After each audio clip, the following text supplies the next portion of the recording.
നമസ്കാരം. ഒരു പഴഞ്ചൊല്ലുണ്ട്, Rome was not built in a day. Rome എന്ന മഹാസാമ്രാജ്യം ഒരു ദിവസം കൊണ്ടുണ്ടായതല്ല.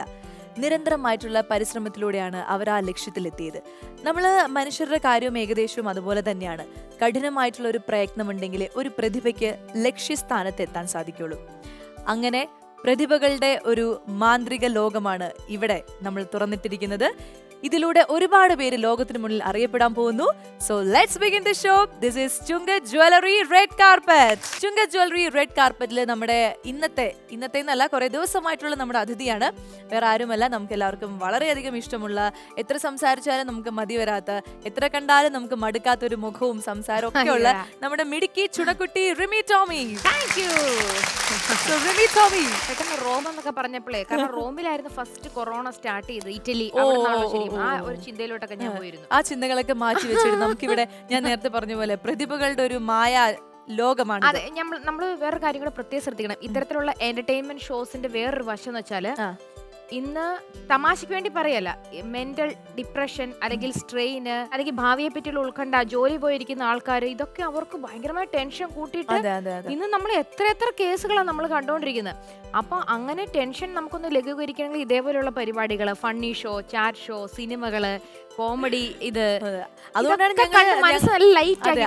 ഞങ്ങൾ ഇങ്ങനത്തെ ഷോസിൽ നമുക്ക് റിമി ചേച്ചി കൊണ്ടുവരാന്ന് വിചാരിച്ചത്. കാരണം ആൾക്കാർക്ക് എപ്പോഴും ഞാൻ പറയട്ടെ, എനിക്ക് സത്യത്തിൽ ഇപ്പൊ തോന്നുന്ന കാര്യം, റിമി ടോമി ഇപ്പൊ ആദ്യം പറയുമ്പോൾ ഒരു പ്ലേ ബാക്ക് സിംഗർ ആണ്, അല്ലെ അതൊക്കെ ആൾക്കാർ മറന്നിട്ട് ഒരു സ്റ്റാൻഡപ്പ് കൊമേഡിയന്റെ ലെവലിലേക്ക് വന്നിരിക്കുകയാണ്. രമേശ് പിഷാരടിയെക്കാളും നന്നായി കൗണ്ടർ അടിക്കാൻ സാധിക്കും, അങ്ങനെ പറയില്ലേ? അങ്ങനെയൊക്കെ വളർന്നിരിക്കുകയാണ്. അപ്പൊ ഇത് എപ്പോഴെങ്കിലും തോന്നിയിട്ടുണ്ടോ? അതായത് ഇങ്ങനെ ഇതൊരു സ്റ്റാൻഡപ്പ് കൊമേഡിയനെ പോലെ ഞാൻ ആയി പോകുന്നു, അല്ലെങ്കിൽ അങ്ങനെ ഒരു കഴിവും കൂടി എനിക്കുണ്ട് എന്നൊക്കെ അങ്ങനെ എപ്പോഴെങ്കിലും തോന്നിയിട്ടുണ്ടോ? ഇല്ല, തോന്നിയിട്ടില്ല. അഹങ്കാരം തീരെ ഇല്ലാത്തതുകൊണ്ട് അങ്ങനെ ഒന്നും തോന്നിയിട്ടില്ല. പക്ഷെ മിനിറ്റിന് കൗണ്ടറുകൾ വരുന്നത് അത് റിമി ചേച്ചിയുടെ ഒരു പ്രത്യേകതയല്ലേ? ചിലപ്പോ ചില നല്ല വേവ് ലെങ്ത് സംസാരിക്കാൻ പറ്റുന്ന ആൾക്കാരെ കാണുമ്പോൾ നമ്മൾ എനിക്ക് നിർത്താൻ പറ്റാത്ത രീതിയിൽ സംസാരിക്കും. എന്നാ ചില ദിവസങ്ങളില്ല, അല്ലെങ്കിൽ എനിക്ക് ഇഷ്ടപ്പെട്ട, അല്ലെങ്കിൽ നമുക്ക് പരിചയമുള്ള ആൾക്കാര്, കൂട്ടുകാര്, അല്ലെങ്കിൽ നല്ല രസമുള്ള സംസാരിക്കാൻ ഇഷ്ടമുള്ള ആൾക്കാർ, എല്ലാരും അങ്ങനെയല്ലേ? അപ്പൊ ഇവര് പരിചയപ്പെടുമ്പോ തന്നെ എന്നോട് പറയും, ആ ചിരി വന്നില്ലല്ല.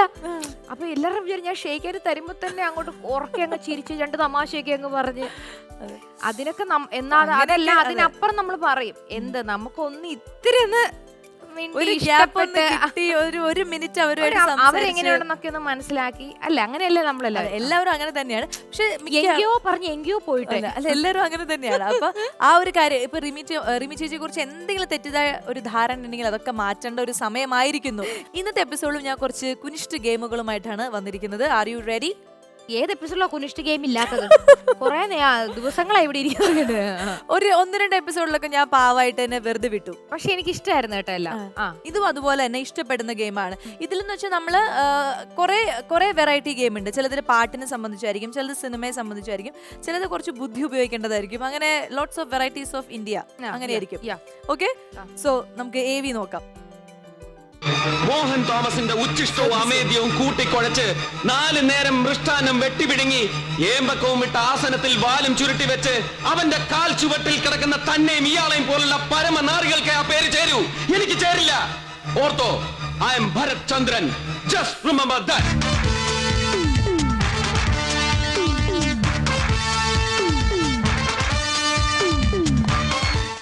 ഇത് കണ്ടിട്ട് എന്ത് തോന്നി? ഒരു അപാകത തോന്നിയില്ലേ?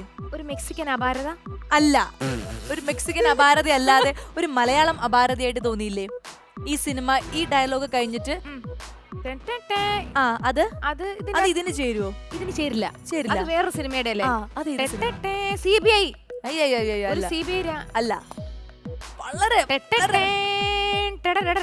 ഭയങ്കര ഫേമസ് ആയിട്ടുള്ള ഒരു സൂപ്പർ സ്റ്റാറിന്റെ എൻട്രിയാണ് വരുന്നത്. സുരേഷ് ഗോപി സാറിന്റെ അല്ല, മമ്മൂട്ടി അല്ല, മോഹൻലാൽ, ലാലേട്ടൻ. ഏത്?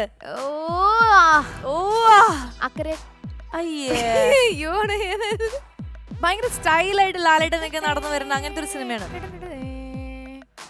അതിന്റെ പഴയതും പുതിയതും ഒക്കെ ഉണ്ട്. നാടും അല്ല, രാജാവിന്റെ മകൻ അല്ല.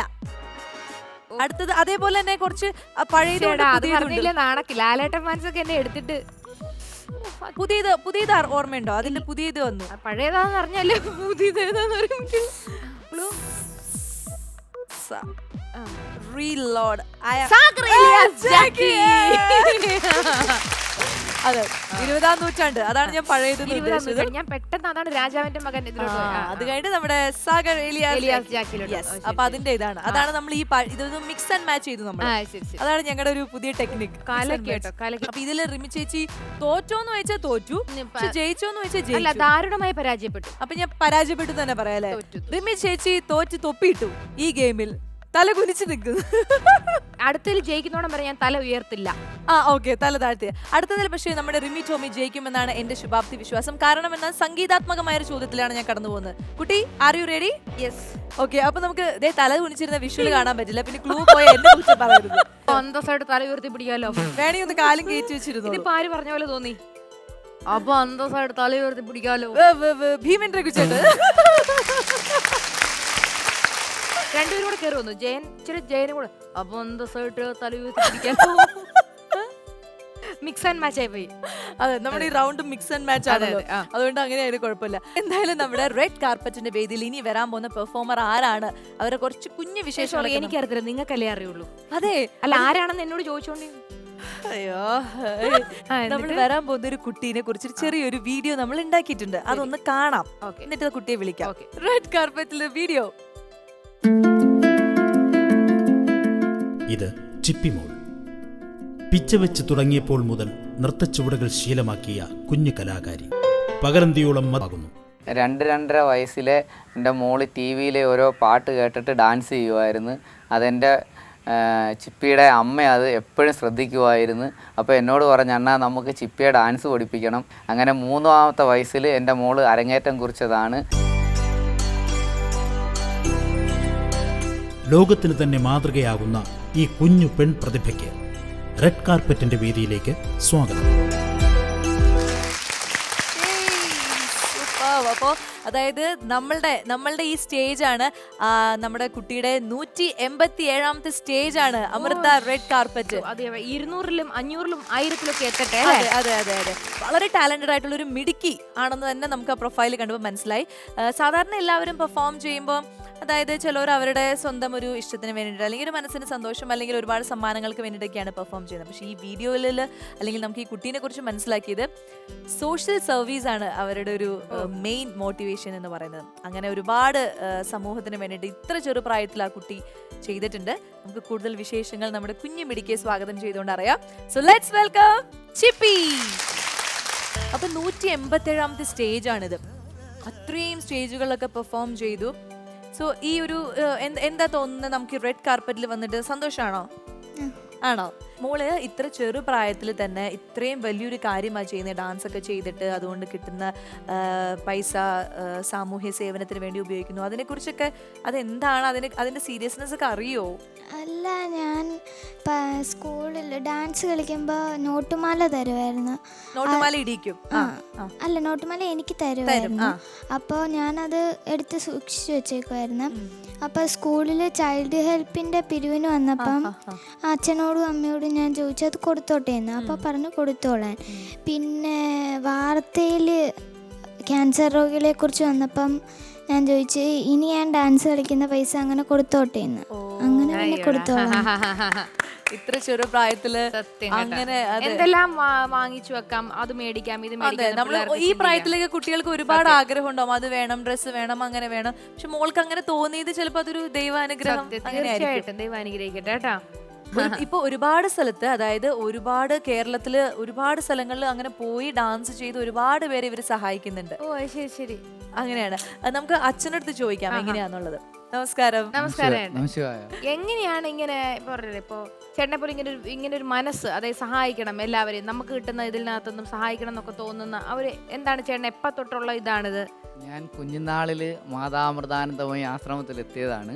അപ്പോൾ അമ്മ ഇങ്ങനെ ഓരോ കാര്യങ്ങൾ ചെയ്യുമ്പോഴും എനിക്കൊന്നും ചെയ്യാൻ പറ്റില്ല. പക്ഷേ എനിക്ക് ദൈവം അനുഗ്രഹിച്ച് ഇതുപോലെ മക്കളുണ്ടാകുമ്പോൾ അവർക്കെങ്കിലും അത് ചെയ്യണമെന്ന് എനിക്കൊരാഗ്രഹം തോന്നി.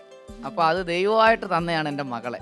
അപ്പോൾ അവൾക്ക് അങ്ങനെ തോന്നിയത് അമ്മയുടെ നിന്ന് കിട്ടിയൊരു നിധിയാണ് എനിക്ക് അവൾ. ഒത്തിരി നിരവധി ക്ഷേത്രങ്ങളിൽ ഡാൻസ് ചെയ്തിട്ടുണ്ട്. ചെയ്തിട്ടുണ്ട്. ഞങ്ങൾക്ക് വീടൊന്നും ഇല്ലായിരുന്നു. അങ്ങനെ മോൾ RCC വന്ന് ഡാൻസ് ചെയ്ത് അത് പത്രക്കാർ ചാനലുകാരൊക്കെ റിപ്പോർട്ട് ചെയ്തപ്പോൾ ഇങ്ങനെ ഞങ്ങളുടെ അടുത്ത് മടത്തിൽ ഷുക്കൂർ എന്ന് പറഞ്ഞൊരു ഏട്ടൻ്റെ നേതൃത്വത്തിൽ ഞങ്ങൾക്ക് വലിയൊരു കൊട്ടാരം പോലുള്ള ഒരു വീട് വെച്ച് തന്നു. ഞങ്ങൾക്ക് വീടൊന്നും ഇല്ലായിരുന്നു.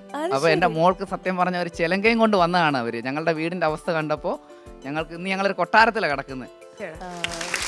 അല്ല ചേട്ടൻ പറയുന്നത് ഇന്ന് നമ്മൾ ആലോചിക്കുക വലിയ കൊട്ടാരത്തിൽ കിടക്കുന്ന ആൾക്കാരും പറയും, ഓ ഇനിയും അങ്ങനെ അത്ര വലിയ വീടൊന്നുമല്ല. പക്ഷെ നോക്കിയാ ചേട്ടൻ ആ വീട് എന്തോ വലുതോ ചെറുതോ, പക്ഷെ അതൊരു കൊട്ടാരമായിട്ട് ചേട്ടൻ കാണുകയും ചേട്ടൻ ഭയങ്കര ഹാപ്പിയാണ്. നമ്മുടെ ചിപ്പിക്കുട്ടീനെ വലുതാവുമ്പോ അതായത് ഒരു വലിയൊരു നർത്തകിയാക്കാൻ തന്നെയാണോ ആഗ്രഹം?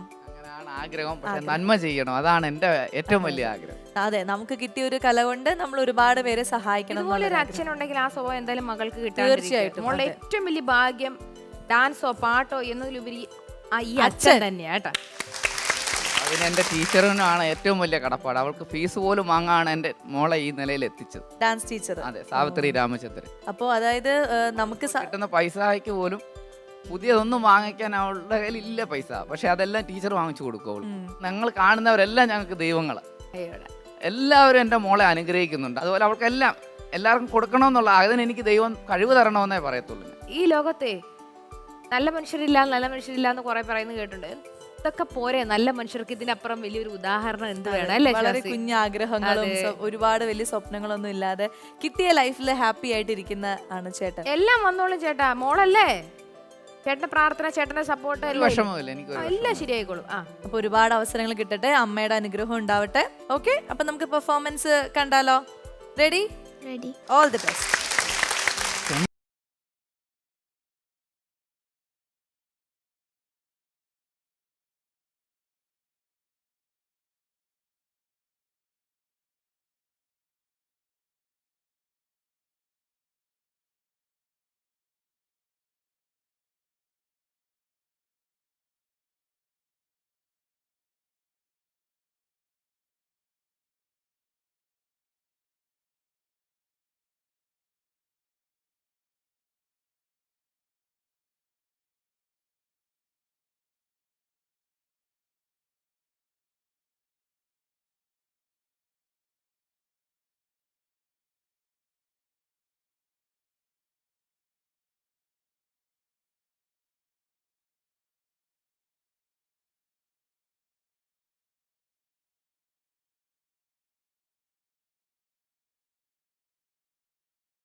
സുന്ദരിയായിട്ട് പെർഫോം ചെയ്തു. അച്ഛൻ അവിടെ ഫുൾ പ്രാർത്ഥനയും, ചിപ്പി നന്നായി ചെയ്യാൻ വേണ്ടിയിട്ടൊക്കെ അച്ഛൻ ഭയങ്കര പ്രാർത്ഥനയിലായിരുന്നു ഇരുന്നത്. എന്താ അച്ഛൻ എന്തിനാ ഇങ്ങനെ കരയുന്നത്? എനിക്കതാ, ഇത്ര നല്ലൊരു പെർഫോമറാണ് മോള്, നന്നായിട്ട് ചെയ്തു, എന്തിനാ പിന്നെ കരയുന്നത്? എൻ്റെ മോളാണ് എനിക്കെല്ലാം. എൻ്റെ വിഷമങ്ങളെല്ലാം അവൾക്കറിയാം. അതെല്ലാം എങ്ങനെയോ തീരുന്നുണ്ട്. അതെനിക്കറിയില്ല അതെങ്ങനെയാണ്. വിഷമങ്ങൾ എന്ന് പറഞ്ഞു കഴിഞ്ഞാൽ ഇങ്ങനെ, അതായത് നമ്മൾ ആഗ്രഹിക്കുന്ന കാര്യങ്ങൾ മോൾക്ക് മേടിച്ചു, അങ്ങനത്തെ വിഷമങ്ങളല്ലേ ഉള്ളൂ. പക്ഷെ ഇത്രയും നല്ലൊരു കലാകാരിയെ നമുക്ക് കിട്ടിയെന്നുള്ളത് ഭയങ്കര സന്തോഷിക്കാനും അഭിമാനിക്കാനും. ചേച്ചി തന്നെ ഇരിക്കുന്നു. ഇവരെയൊക്കെ നമ്മൾ TV-യിൽ കൂടെ കണ്ടിട്ടേ ഉള്ളൂ. പക്ഷെ എന്റെ മോൾ എനിക്ക് അവരുടെ അടുക്കലെത്തിയില്ല. അതാണ് ഏറ്റവും വലിയ സന്തോഷം. എന്തായാലും നമുക്ക് ഒരു ചെറിയൊരു സമ്മാനം ഉണ്ട്, അത് വാങ്ങിക്കാം. അച്ഛനെ വിളിക്കണോ സ്റ്റേജിലേക്ക് സമ്മാനം മേടിക്കാൻ? അച്ഛനെ കൂടെ വിളിച്ചേരെ. അച്ഛാ വരൂ.